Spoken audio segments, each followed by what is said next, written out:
Imagine getting ready for a flight that seems to be going smoothly until everything changes in an instant. Zoe Brooks, a 17-year-old high school student, is excitedly preparing for a relaxing flight to Los Angeles. But instead of being greeted with friendly smiles, she is met with cold stares, accusations, and, in a moment of shock, being dragged from her seat in front of shocked passengers. It's an embarrassing moment she never expected. But then Zoe makes a phone call, and everything changes. Summer had just arrived, and 17-year-old Zoe Brooks looked out her bedroom window, watching the sunlight filtering through the curtains, filled with excitement for the summer break before her senior year. She and her best friend planned to explore Los Angeles, the city Zoe had always dreamed of visiting. But this vacation was more than just a trip. It was also a time for her to leave the worries of school behind, to feel free, youthful, and relaxed before entering a busy final year of school. Even though her father, Miles Brooks, is a busy man who barely has time for himself, he still doesn't forget to surprise Zoe. A first-class ticket on a Horizon Air flight, a precious gift that he gives her, as a way to show his love and pride for his only daughter. Zoe looks at the ticket in her hand and feels the warmth spreading in her heart. Even though Miles is the CEO of a major airline, these moments really warm Zoe's heart. Her father is not only a successful man, but also a person who always teaches her profound lessons about life. One of the things he often reminds her is, power means responsibility. Never use it to belittle, only to uplift. That has always been the guiding principle in the way Zoe lives. She never wants to take advantage of her power or what she has to hurt others. On the contrary, she always finds ways to support and help those around her. Zoe never liked flashy or outstanding things. She always chose simple, comfortable outfits, just a white shirt, jeans, and a pair of sneakers. A simplicity that completely contrasted with the eyes of others when they looked at her the moment she appeared at the airport. She liked it. She always thought that modesty was the most precious thing. Flights for Zoe were not just trips from one place to another, but also moments when she could imagine the passengers next to her, the stories they brought with them, and the places they were going. Each passenger had their own reason, their own goal, and each flight was a short but meaningful connection. With composure, Zoe walked through the security gate, smiling gently at the ticket inspector. As always, she felt happy to be treated kindly, with all the respect due to those who are working hard. Today, Seat 3A on the Horizon airplane would be the place where she would spend time alone, to relax, reflect, and prepare for the big changes in her senior year.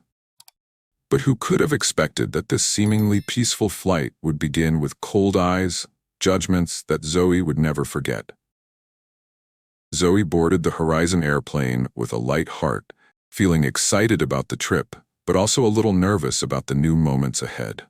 This airline had become a part of her family, a place that connected her to many trips around the world, and it always brought a sense of familiarity every time Zoe boarded the business class.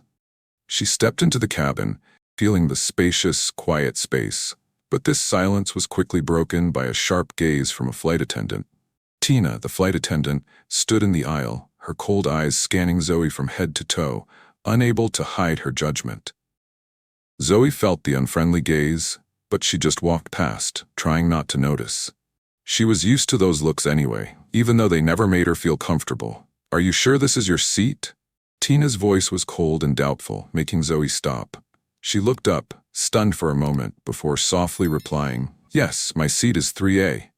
Zoe handed over her ticket, smiling softly as usual, but Tina only glanced at it without any sign of haste or comfort.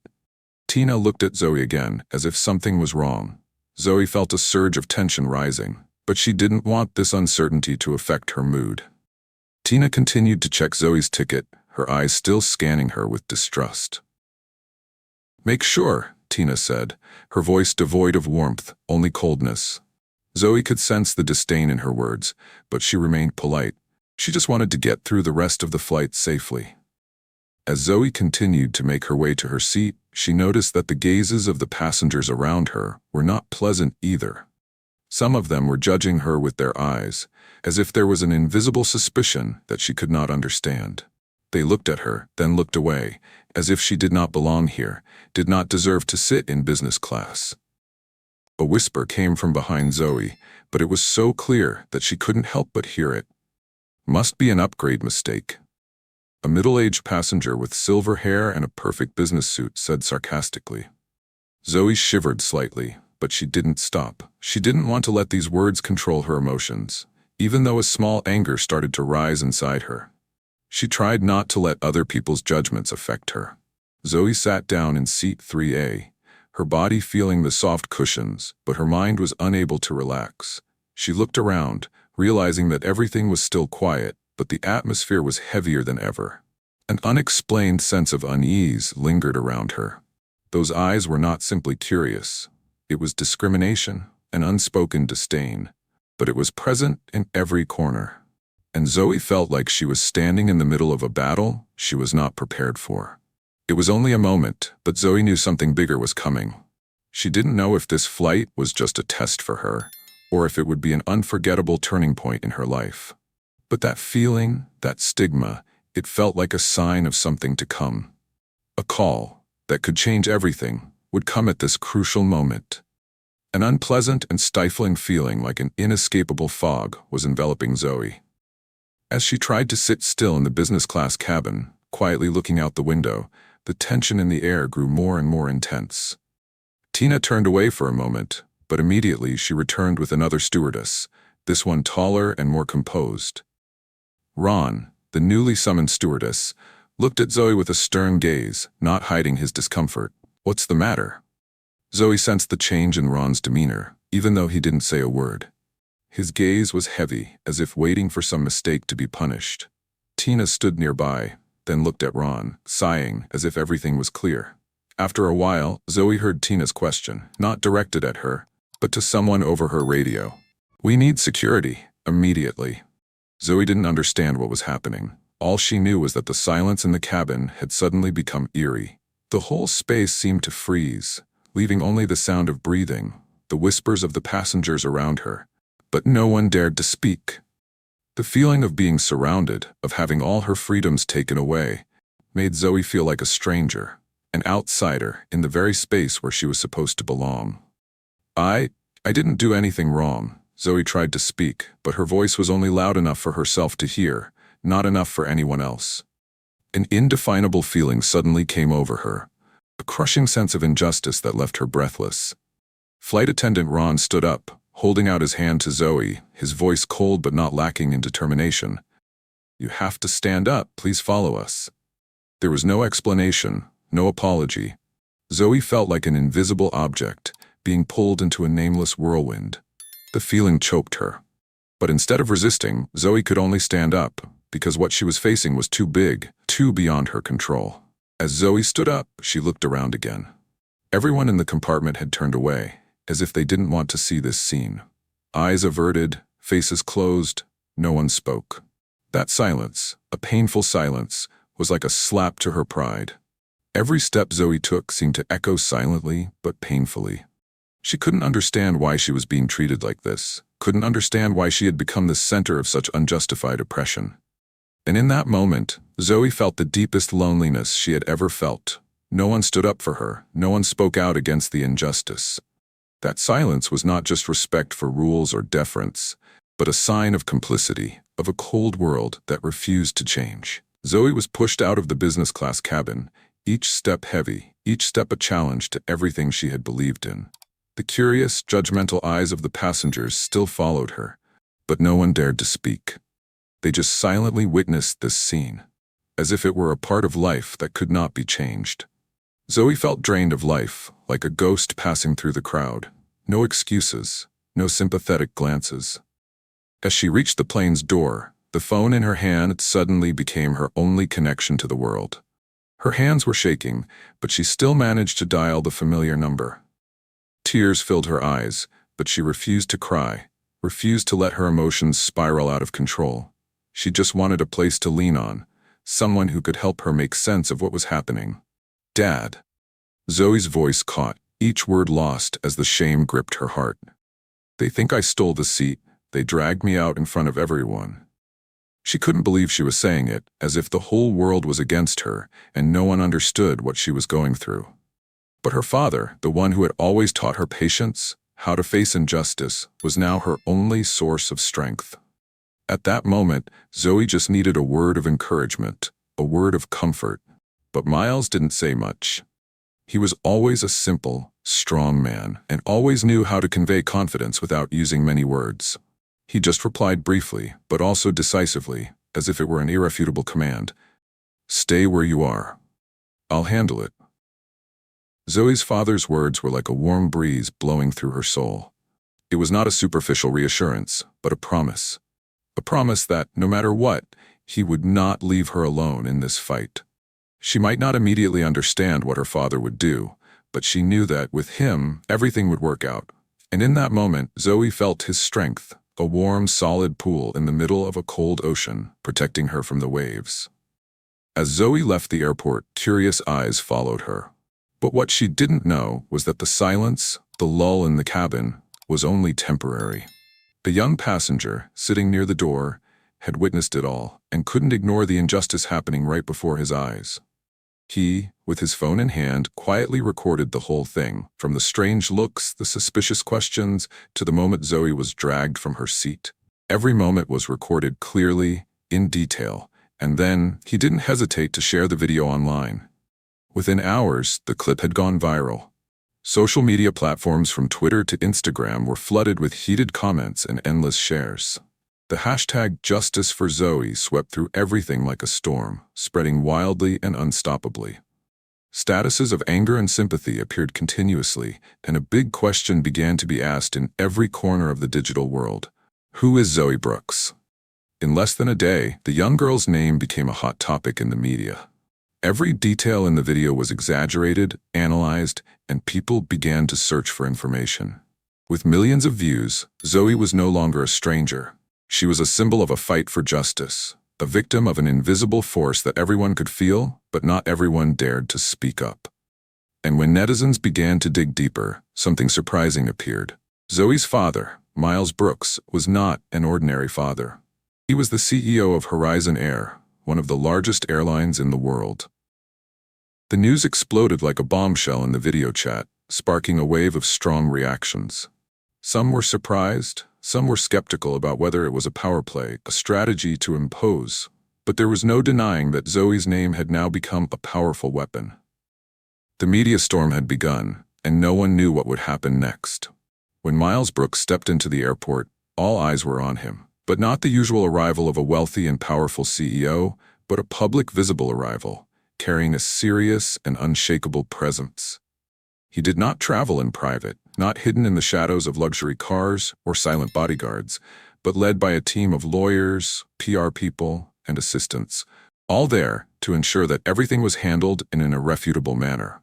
He was not just a father concerned for his daughter, but the head of an empire, and at this moment, he was willing to use his power to protect justice. With every determined step he took on the cold stone of the airport, he could feel the weight of the stares from the passengers who had witnessed the injustice that had taken place earlier.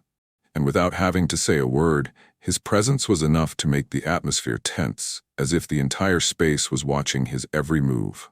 When he asked to see the flight attendants, no one dared to object.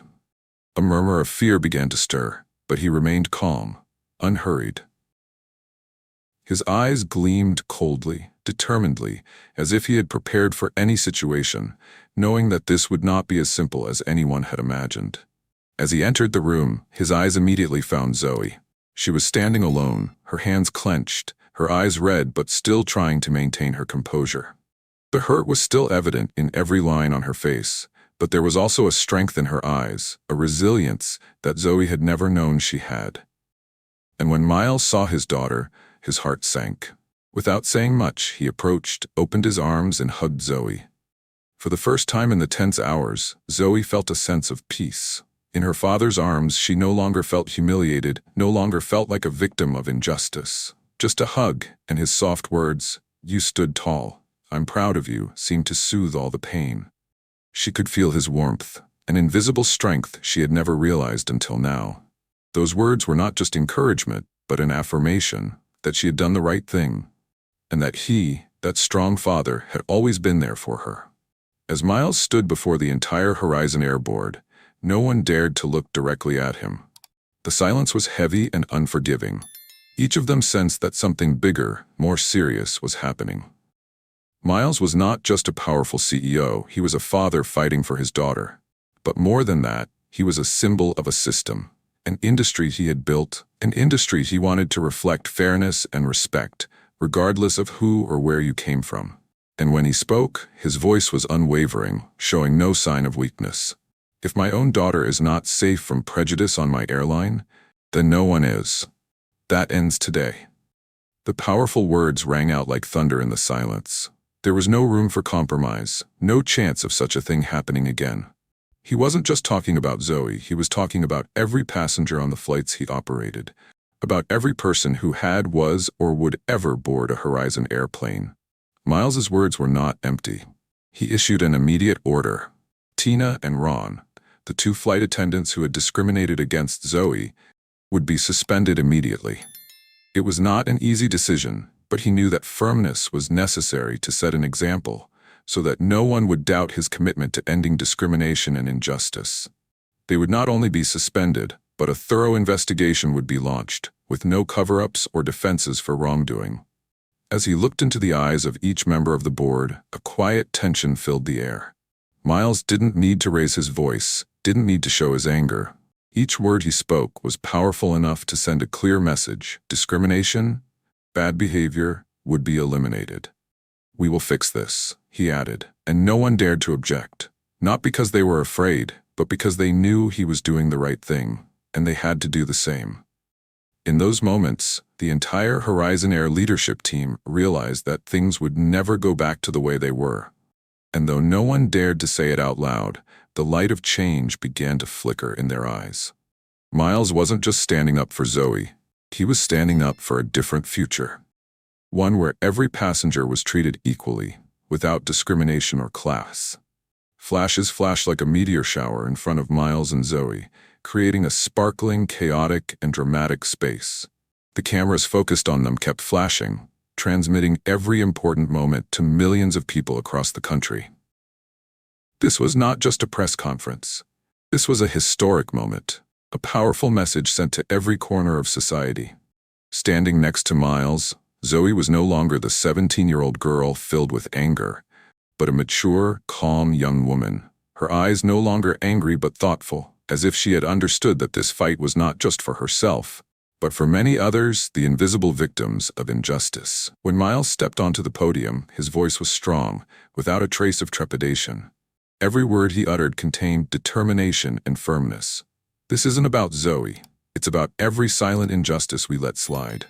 Horizon Air will lead the change, not follow it. That statement was not just a statement from a CEO, but an affirmation from a father, from a leader, from a person responsible for the values he had built over the years. It was a promise to society itself that Horizon Air would not accept any injustice, no matter how small, no matter who it was. Zoe stood beside him, her heart quiet but strong. The flashes no longer confused her, no longer subdued her. She knew she had been through the dark days, and now she stood strong, not for revenge, but to speak up for all those who did not have the chance. She was no longer the angry girl she had been, but a woman growing up, strong enough to look forward towards a fairer future.